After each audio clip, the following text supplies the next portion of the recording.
အားလုံးပဲမင်္ဂလာပေါင်းနဲ့ပြည့်စုံနိုင်ကြပါစေလို့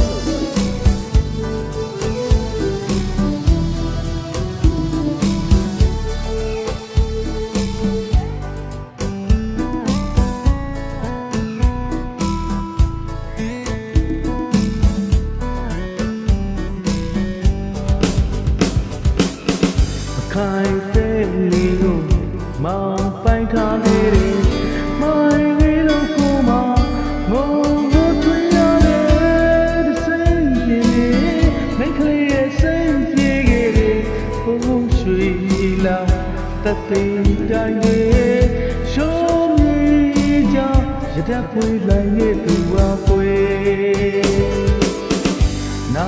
ကြည့်လို့သာဝါကြီးကိုမေးတော့ရှေ့စီရခရမနဲ့မြတ်မပြေတတဲ့တဲ့လေးကိုမိုက်ခဲယူဒီကူအကွယ်ခဲလေးတမျှတဲ့ပါဘူးကွယ်တန်တရားဆိုတော့တော့ဝါတော့ရှိကောင်းရှိမယ်မြတ်တော်စပွဲလွယ်လေးသမျှလွယ်တဲ့ကိုရှိမဖြစ်တော့တယ်တန်တရား